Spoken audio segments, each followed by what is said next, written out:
Salam sejahtera Malaysia, denyut nadi suara rakyat bergema di channel ini. Akhirnya ada orang kasih maklumat.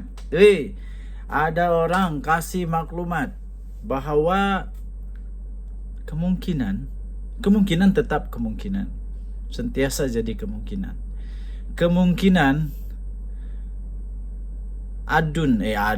Kemungkinan DUN, Dewan Undangan Negeri. Kemungkinan Dewan Undangan Negeri Sabah dibubar pada 12 hari bulan Disember tahun 2024. Woi, cantik nih nombor 121224. Olah weh, 121224. Dia kata, ada aura-aura. Ini saya sisipkan dia nih komen daripada WhatsApp. Ada satu WhatsApp grup yang saya ambil. Dia kata ada aura-aura sudahkah? Ada aura-aura sudahkah? Bahwa pilihan raya negeri Sabah akan berlangsung tidak lama lagi. Itu pastilah, itu pasti. Adakah betul 12 hari bulan 12 tahun 2024 Dewan Undangan Negeri Sabah akan bubar? Itu maksudnya sebelum pun tamat tempo untuk TYT Sabah sudah pun dibubarkan parlimen, sudah dibubarkan DUN Sabah. Bagi saya okey juga, tidak masalah. Awal pun okey, lambat pun okey, tidak masalah. Tapi kalau awal bagus, dia ada kerajaan baru yang awal. Baru itu maksudnya barulah. Tidak semestinya JRS menang, dia kerajaan lama, tidak. Tapi ada yang baru menang. Adakah JRS boleh menang? Saya pun kurang pasti. 50-50 sekarang. Tidak boleh dipastikan sama ada JRS boleh menang dengan mudah. Itu pastilah. Yang pasti JRS tidak akan menang mudah. Belum tentu dia menang. Silap-silap dia tumbang nih. Silap-silap dia tumbang. Bagaimana pula dengan anda? Adakah anda bersetuju sekiranya pilihan raya dilaksanakan sebelum bulan 1? Adakah anda setuju sekiranya Dewan Undangan Negeri Sabah dibubar pada 12 hari bulan ini? Mana satu yang kamu rasa baguslah? Bulan 12 kena bubar, ataupun bulan 1 kena bubar, atau bulan 3, bulan 4, bulan 6, bulan 9? Mana satu yang kamu rasa kena bubar? Kemudian adalah komen yang lain lagi tuh. Dia balas komen yang saya sisipkan ini. Dia kata apa?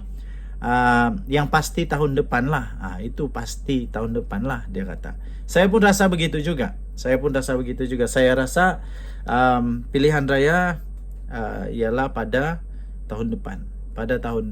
Okay. So macam mana pun saya okey saja. Masih boleh makan nasi, masih ada beras di rumah, tidak masalah. Lagipun saya tidak pernah saya merasa dibagi duit tambang kah? Tak pernah. Saya pergi mengundi dengan niat rela hati untuk menunaikan tanggungjawab. Jadi kalau banjir saya tidak pergi mengundi lah. Kalau banjir macam mana mau pergi mengundi? Tempat kami ni kalau banjir bukan alang-alang banjir dia, bukan setakat sampai di lutut, tidak. Ini sampai sini ya, ini tinggi betul banjir dia itu. Kalau banjir di tempat kami. Jadi harap-harap tidak banjir lah. Harap-harap jangan waktu banjir. Harap-harap jangan musim banjir. Begitu sajalah. Bila-bila pun boleh, yang penting selesa. Denyut nadi suara rakyat bergema di channel ini. Tinggalkan komen anda. Bye-bye. Salam sejahtera Malaysia, denyut nadi suara rakyat bergema di channel ini. Tuan-tuan dan puan yang dihormati sekalian, DSAT telah saman Sanusi 1 bilion. DSAT sahkan bahawa mereka macam mana pun, drama kah bukan drama kah yang Sanusi buat, mereka tetap saman Sanusi 1 bilion. Dan 10 hari diberikan kepada Sanusi untuk mohon maaf dan sebagainya, tapi tetap disaman 1 bilion. Okey, baik. Apa kata Datuk Seri Anwar Ibrahim pun buat macam DSAT buat? Mau kena ajar sikit orang-orang yang suka fitnah ni. Mau kena ajar sikit orang-orang yang suka tunggang-tunggang, menunggang apa? Tunggang lah. Banyaklah ditunggang. Bila tunggang saja kata itu kata ini, las-las jadi fitnah. Apa kata kalau Datuk Seri Anwar Ibrahim kasih lagi kau bukan 1 bilion kali ini, tapi samanlah 10 bilion. Alang-alang saman kasih 10 bilion supaya selepas ini mereka tidak lagi berani dengan sewenang-wenang untuk memfitnah. Nanti ramai orang kecam, Anwar ni zalim apanya? Zalim apanya pula? Hampa tu yang buat fitnah. Setahu saya fitnah ni dosa dia besar tau. Dosa fitnah ni besar, lebih besar daripada dosa orang yang membunuh. Jadi saya rasa 10 bilion tu masuk akal juga bagi pemfitnah. Biar dia terus masuk dalam papak dana. Kalau tidak, anda pandai bertaubat nih. Orang dah pandai bertaubat. Paling kesian bila dia sudah fitnah, dia tarik balik, dia minta maaf, selesai. Lepas tu dia buat lagi. Jadi untuk mengelakkan perkara-perkara macam ni terjadi, buat mohon maaf selesai. Penat lah macam ni, penat. Daripada terus berlaku begitu, apa kata Datuk Seri Anwar Ibrahim saman saja 10 bilion. Kalau dia buat lagi, dia buat apa fitnah lagi, kasih saman lagi 100 bilion. Baru padan muka, baru kita tengok tinggi kali rendah langit ni bagi dia orang. Suka sangat kan buat fitnah. Di SAT bagi 1 bilion. Apa kata Datuk Seri Anwar Ibrahim? Kasih saman 10 bilion. Terus bilion ni paling kaya di Malaysia. Lepas tu orang tanyalah, dari mana duit Datuk Seri Anwar Ibrahim? Kamu dah ingatkah Datuk Seri Anwar Ibrahim berapa kali dia menang saman kepada pemfitnah, walaun ni? Berapa kali dia menang fitnah? Yang itu pun sudah cukup makan untuk Datuk Seri Anwar Ibrahim. So cukup makan. Memang walaun ni suka memfitnah, suka membayar saman. Itulah, suka kena saman. Jadi apa kata anda? Adakah anda setuju sekiranya Datuk Seri Anwar Ibrahim tunjuklah kepada mereka tu bahawa fitnah tu benda yang tak baik, benda yang salah, benda yang tidak patut dibuat, menghancur nama orang fitnah ni. Kasih samanlah 10 bilion. Jika anda setuju, tinggalkan komen anda. Adakah anda setuju untuk saman jalah 10 bilion? Denyut Nadi, Suara Rakyat, bergema di channel ini. Bye bye. Salam sejahtera Malaysia. Denyut Nadi, Suara Rakyat, bergema di channel ini. Saya teringat kata-kata Menteri Besar Kedah apabila dia kata pelaburan 40 bilion daripada Bin Zahid International itu tidak merugikan kerajaan negeri, sebab itu projek swasta. Satu, memang betul kerajaan negeri tidak rugi, tapi otak Sanusi ni memang otak pendek. Otaknya pendek, pikiran dia sangat cetek, dan dia cuba untuk memujuk rakyat Kedah yang tidak faham. Rakyat Kedah yang tidak faham semua percaya kepada dia. Tapi bagi rakyat Kedah yang bijak, yang faham, pasti mereka kecewa dengan benda ni. Mari saya ceritakan kepada anda perkara yang Sanusi tidak cerita, perkara yang Sanusi tidak dedahkan kepada publik, perkara yang Sanusi sembunyikan daripada pemahaman rakyat negeri Kedah dan negara Malaysia secara amnya. Memang betul kerajaan negeri Kedah tidak rugi, tapi itu adalah kenyataan yang bagi saya dikeluarkan oleh Sanusi dengan cara amat selfish, sangat pentingkan diri sendiri. Tuan-tuan dan puan-puan, pelaburan ni dia macam satu benda yang berantai. Bila satu masuk, yang satu masuk, ikut masuk.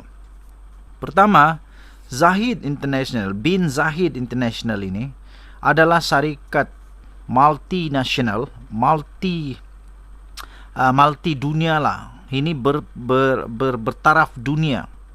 Pelaburan-pelaburan daripada Bin Zahid ini memang terkenal di seluruh dunia. Dan mana-mana Bin Zahid ini pergi melabur, hampa tunggulah. Hampa tunggu. Bila dia pergi melabur, orang lain, negara lain, syarikat-syarikat lain akan ikut jejak dia. Sebab mereka nak tengok syarikat Bin Zahid International ini pergi mana. Of course, kalau saya jadi businessman pun, saya akan ikut trend. Saya akan ikut trend. Bila Bin Zahid masuk ke Kedah, saya akan ikut ke sana. Sebab ada peluang di sana. Bayangkan 40 bilion.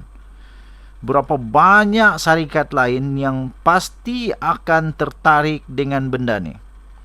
Tapi bila Bin Zahid tarik balik pelaburan itu, bayangkan chain reaction itu, bayangkan kesan yang terjadi.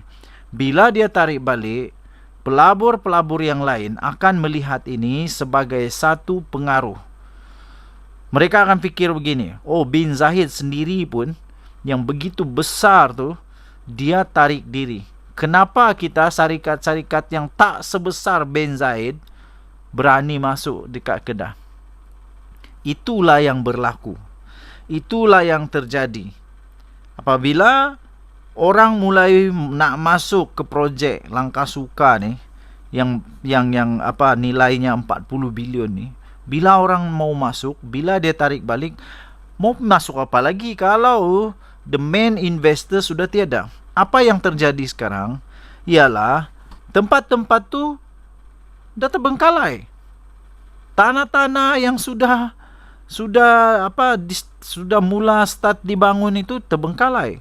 Tidak percaya, cuba tengok, pergi ke Langkawi sekarang, berapa banyak peniaga-peniaga kecil, kereta-kereta sewa, kedai-kedai yang tiba-tiba sahaja terasa dengan tempias ini. Itu yang Sanusi tidak cerita. Itu yang Sanusi tidak jelaskan. Bayangkan kerugian itu. Ini memang satu fundamental, asas di dalam ekonomi. Asas ekonomi ini mudah untuk difaham. Ini mudah. Pelabur yang besar ini, dia akan jadi macam apa tahu? Macam minyak wangi. Minyak wangi yang saya pakai inilah. Aud ni. Ini daripada Nafas Kudus. Ini daripada Abu Dhabi. Ada di TikTok saya. Ada di TikTok saya selalu pakai ini. Bila saya lalu je, orang tengok, tertarik, wangi, begitu. Dan lagi satu, benda ni bagus, dia tahan betul. Sampai berhari-hari masih wangi dekat baju saya. Saya pernah buat uji kaji. Benda ni boleh tahan berapa lama dekat baju. Saya dapati selepas seminggu, baju saya masih wangi yang sama dengan ni. Masih sama. Setelah saya cuci baju tu, saya basuh baju tu, baru bau dia kurang. Tak hilang, tapi kurang. Jadi ini memang bagus. Ini sebenarnya dipakai oleh orang-orang kayangan di Abu Dhabi. Tapi bila dia main Malaysia, dia jadi murah. Bagi anda yang ingin beli, sila masuk ke TikTok saya.